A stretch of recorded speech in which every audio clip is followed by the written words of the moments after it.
This Organized Chaos video is brought to you by viewers like you. Thank you.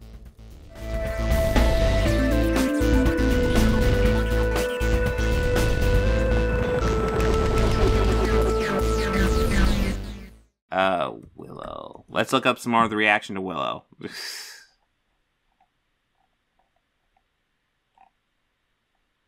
Okay, well, you know, we've been doing Ryan Kinel a lot on Fandom Initiative, but I don't think I've done him on the channel for a little bit. So let's go ahead and check him out. We're all gay now.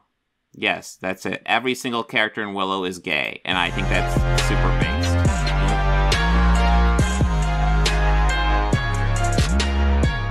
When Lucasfilm made the announcement that they were going to be making a Willow series on Disney+, the resounding response was, wow, this is going to be a disaster. Once again, Lucasfilm will be reaching in. Really? Really? I don't recall that being the resounding response. I'll be blunt, I don't recall there being a huge reaction. I personally was excited because I've been wanting some sort of Willow follow-up for a long time. There's always been talks of doing a sequel movie, and it just never happened. But yeah, from the general audience, I don't recall a huge reaction from it. Into their bag of IPs that people care about, that people love, and pull something out just to bastardize it for the sake of identity politics. And what do you know? Now that the first few episodes of Willow are on Disney+, it's been revealed that that's exactly what they've done. Shocker. Polygon, the big surprise of Disney's Willow show, queer romance is front and center. A decision that creator Jonathan Kasdan said was just organic to creating the sequel. And you know, as Critical Drinker puts it, it's Disney. That's basically all they can think of now. And that's pretty true when you look at everything that Disney's coming out with.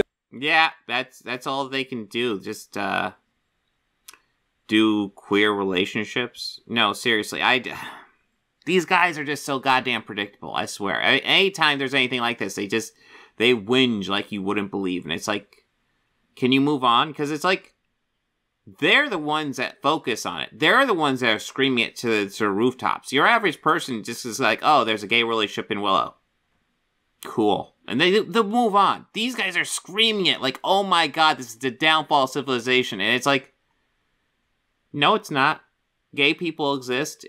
And the kind of makes sense they have representation in media. In fact, they actually don't have enough representation in media, which is the issue I have. And Disney just kind of does the little bit, just trying to get the points, and they're not doing great. But like these guys screaming, oh my god, it's the worst. It drives me nuts. There certainly seems to be a theme, almost. Oh, they're absolutely homophobes, Michael. Absolutely. Yeah, Shane Cass, I'm pretty sure the resounding response ranged from who to, oh, that old movie is getting a follow-up. Yeah. Yeah, like, I loved Willow. I grew up on Willow, but, like, I don't think your average person knew it as, like, it's not Star Wars at all. Like there's a not-so-secret gay agenda at play. And, you know, Polygon probably thought this was going to be awesome. They're going to celebrate this. You can see from some of the responses, quartering ratios them. Why bring Willow back just to kill it before it has a chance? And I like this one right. Oh, yes, quartering, because he's not he's a figure we could take seriously, right? Right here, from J. Core. Willow fans, Ghostbusters, Star Trek, Star Wars, Cowboy Bebop, Marvel, MCU, Resident Evil, G.I. Joe, Wheel of Time, everybody. Every single franchise you can possibly imagine. First time? Yes, they're going to bring up this 1988 classic movie. They're going to bring back some of these characters just to destroy them. And you can see the headline, Disney's Willow puts queer romance front and center, and it was just organic, says the creator. Now, this is the big headline going into this. The big headline is, wow, look at the gay romance. Look at how stunning and brave this is. The reality is, I've seen this first episode. This entire thing is a nightmare. This entire show would make the people at CW cringe. That's how bad it is when you look at the dialogue, when you look at the interactions between these characters, when you look at the attempted humor, when you look at the entire thing. That's clearly the audience this is designed for, the CW crowd. Not people who liked this first movie, not people who liked it back in the 80s when it came. Well, of course they're going to have newer and younger characters because a lot of the characters are older. I'm not sure if Val Kilmer is going to play a role in the series. It hasn't been established yet. But he has obvious health issues. We get a fair amount of Willow and a fair amount of Sorsha. Not people who actually care for these characters, no. Instead, it's something different. And we do have an article here from Bounding Into Comics. Willow producer Jonathan Bounding Into Comics. Jonathan Kasdan says sequel series Central Lesbian Romance keeps alive that spirit of moving the fantasy genre into a contemporary sound. It's all about bringing things for the modern day, making things for the modern era. Because everything reflects the world it was made in. Everything reflects the modern day to a degree. These things typically bomb at the box office. These things typically bomb on the streaming service. Yeah, you know. I mean, not Captain Marvel, not Avatar, not She-Hulk, not Rings of Power, not House of the Dragon. But you're right, they bomb. They bomb. Services, yet we see it time and time again. Weird, Bob Chapek didn't put a stop to this. How strange. According to producer Jonathan Kasdan, the decision to feature a lesbian romance in the upcoming Willow series was born out of the spirit of moving the fantasy genre into a contemporary sound found in George Lucas's original film. Kasdan, who also served as Willow's lead developer, offered his thoughts on... Well, yeah, the bound, it's Michael here. Whoever is writing these Bound Into Comics articles should be pissed. They're doing all the work for these rage tubers. Yeah, it's this vicious circle where like Bound Into Comics essentially, and a lot of these websites, we got this covered obviously. The Direct will dip into their toes in this stuff. A lot of these newer websites will essentially just do like rage bait articles where they take a random quote from, something like the Hollywood Reporter or Variety, take a random quote and turn it into this huge rage baity thing. And then these YouTubers run with it. And it's this cycle that keeps on going over and over again. I put together a clip from on the Fandom Initiative channel talking about how there's that huge that story Bound Into Comics published about how Chris Hemsworth is pissed at the bastardization of Thor, and lots of these articles and lots of these guys ran with that. And if you look the original source, that's not what he said. All he said was essentially Thor had a version in the first two movies. And then we had Taika Waititi's version, and then there's also kind of a separate version of Infinity War and Endgame. And if he comes back for a concluding chapter, he just feels like he should do another version. And that's all he said. And they spun it into this thing where he's bashing on Taika Waititi, which didn't happen. On this romance, and of course Jonathan Kasdan, the same dude who wanted to make it very clear that Lando was pansexual, that we needed to bring this to Star Wars. Is it really any surprise that this is what his thoughts are when he goes and works on Willow? As explained by Polygon's Susan Polo, whose misfired attempt at hyping the romance comes off as a comprehensive listing of every terrible writing habit representative of modern Hollywood, Willow's two mains are Kit and Dove, both young women who wrestle with the legacy of Allura, but Kit's own Bildungsroman may come to overshadow Dove's in conversations about the show, as a good part of her journey is realizing she's in mutual love with her best friend. In a long overdue and welcome development for fantasy cinema television, adds Polo and the Disney Corporation itself, Kit, a self-centered tomboy princess who spends most of the series dressed like the Dread Pirate Roberts, and Jade, an orphan girl who wants to become her country's first female knight. Of course, that's the same person who was Enfys Nest in Solo, the same person that was in Falcon and Winter Soldier. That's the actor. Yes, this is an actor. Typically, actors sign contracts with studios, and then they'll get multiple projects in those studios. This is a thing that happens. That we're talking about, who plays Jade, as though someone took every tomboy fantasy heroine in young adult literature. Oh, I believe, was it a Bound Into Comics thing I looked into? I already did I covered it on the live stream. I don't think I've cut it into a separate video segment, but Clownfish TV covered the testosterone thing from James Cameron, and it was really dumb. Essentially,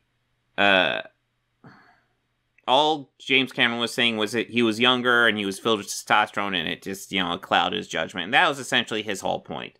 And they blew it into this thing like him saying he wants to be trans or something. And it's like, no, that's not what he said.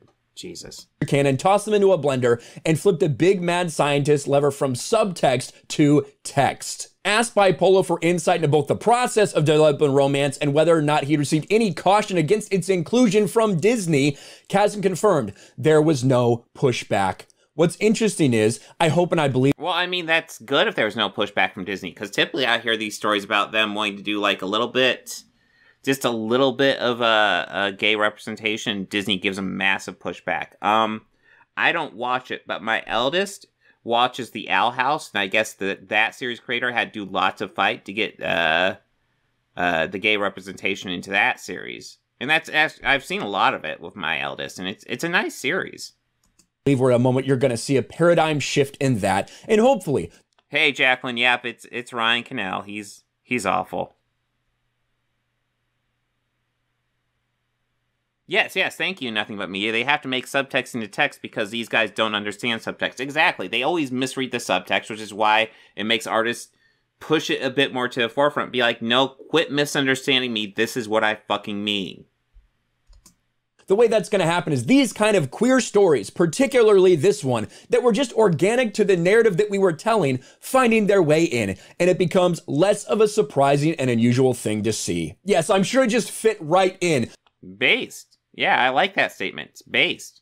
When Sorcia's two children, they're twin children, one who's a man who seems kind of useless and a womanizer, and the other's a woman who's a lesbian hero. Yes, I'm sure that was so just organic. Sounds based to me. Sounds fucking awesome. To the story that you were trying to tell, because it's part of the landscape of the world around us, just like the diversity elements of casting. If you look at the original Willow, by no fault of anyone, it's not very diverse. As we enter 2022, the world has changed. The way we're absorbing entertainment, the faces we're reflecting in entertainment has expanded, and we hope the show can be growing as the world grows. So, I would just ask him, what does he have an issue with? Because I would say that's a valid criticism. There's lots of white people in the original Willow. Lots and lots of white people. Just as frankly the movie was. One thing I love about the movie is you have this very classic fantasy, but at the heart you have a very contemporary Val Kilmer character who has a sound that's unlike any other 80s fantasy character has ever been. It was important to keep alive the spirit of moving the genre into a contemporary sound. Yes, the priority, you wanted to take yet another IP that people are familiar with. You wanted to take Willow and you wanted to make it all about diversity. You wanted to make it all about identity politics. No, they just wanted to involve it. Like, the gay relationship and, like, the fact that not everybody's white in the series is not, like, a theme at all. It's just something that exists. It hasn't been brought up once. I guess there was a lesbian kiss. That was brief. That was it. Yeah, we get it. It's no surprise. It's what everybody knew would happen. And it's not going to be surprising when this thing tanks on the Disney Plus streaming service. The same streaming service that lost $1.5 billion just in the last quarter because no one is watching this garbage. They continue to push woke identity politics instead of focusing on entertainment time and time again. And this is just yet another Lucasfilm IP that they decided to burn at the altar of wokeness. Let me know your thoughts in the comments section below.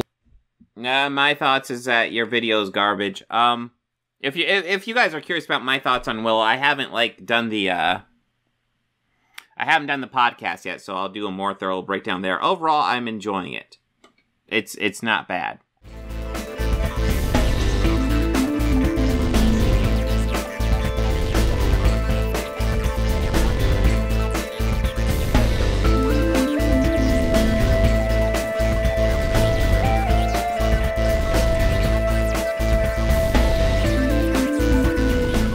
They think order and chaos are somehow opposites and try to control what won't. Do you enjoy pain? Pain don't hurt.